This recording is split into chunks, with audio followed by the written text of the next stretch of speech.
Hello friends, आप सभी को राष्ट्रीय शिक्षा दिवस की शुभकामनाएं। जानते हैं आज का ये दिन राष्ट्रीय शिक्षा दिवस किसकी याद में मनाया जाता है? बिल्कुल सही, भारत के पहले शिक्षा मंत्री मौलाना अबुल कलाम आज़ाद जी की जयंती को हर साल 11 नवंबर को राष्ट्रीय शिक्षा दिवस के रूप में मनाया जाता है। आइए इनके बारे में कुछ और भी जानते हैं। मौलाना अबुल कलाम आज़ाद भारतीय स्वतंत्रता संग्राम के एक महान सेनानी और राष्ट्रवादी नेता थे।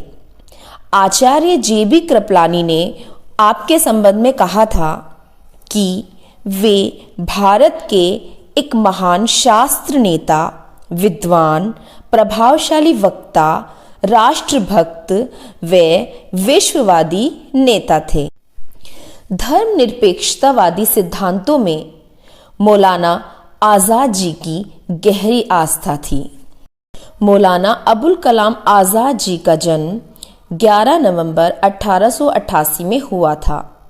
मौलाना आज़ाद जी के पिता मौलाना खैरुद्दीन सूफी पंडित थे, अर्थात धर्मशास्त्र के आचार्य थे। कलाम साहब ने घर पर रहकर ही उर्दू, दर्शन शास्त्र, गणित, तर्कशास्त्र की शिक्षा प्राप्त की।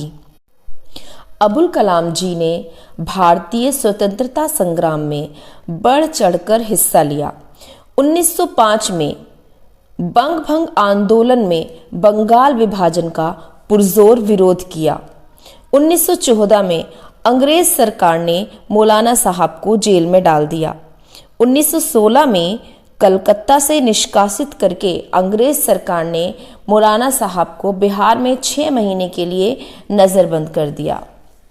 इसके बाद 1920 में मौलाना अबुल कलाम आज़ाद जी गांधी जी से मिले और असहयोग आंदोलन में भाग लिया। 1923 में जब रिहा होकर बाहर आए तो कलकत्ता अधिवेशन में सभापति चुने गए। नमक सत्याग्रह में गांधी जी के साथ फिर से जेल गए। 1942 में भारत छोड़ो आंदोलन में फिर से जेल गए। 1945 तक मौलाना अबुल कलाम आज़ाद जी जेल में ही रहे और जब देश को स्वतंत्रता मिली तो आप भारत के प्रथम शिक्षा मंत्री बने। आजीवन देश के लिए कार्य करते हुए 22 फरवरी 1958 को मौलाना अबुल कलाम आज़ाद जी का देहांत हो गया। शिक्षा मंत्री के रूप में मौलाना अबुल कलाम आज़ाद जी ने बहुत से कार्य किए। 15 अगस्त 1947 से 2 फरवरी 1958 तक आप भारत के शिक्षा मंत्री रहे। मौलाना साहब ने ग्रामीण गरीबों और लड़कियों की एजुकेशन पर जोर दिया। केंद्रीय शिक्षा सलाहकार बोर्ड के अध्यक्ष के रूप में आपने वयस्क साक्षरता, सार्वभौमिक प्राथमिक शिक्षा, 14 साल तक के सभी बच्चों के लिए मुफ्त शिक्षा, अनिवार्य शिक्षा, बालिका शिक्षा पर जोर दिया।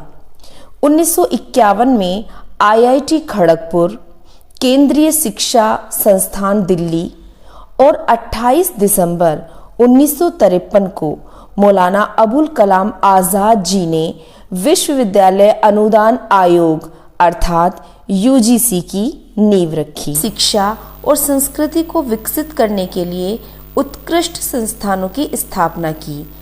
मौलाना अबुल कलाम आज़ाद जी हिंदू मुस्लिम एकता के प्रबल समर्थक थे। हिंदू मुस्लिम दोनों ही संस्कृतियों के अनूठे सम्मिश्रण की एक मिसाल थे।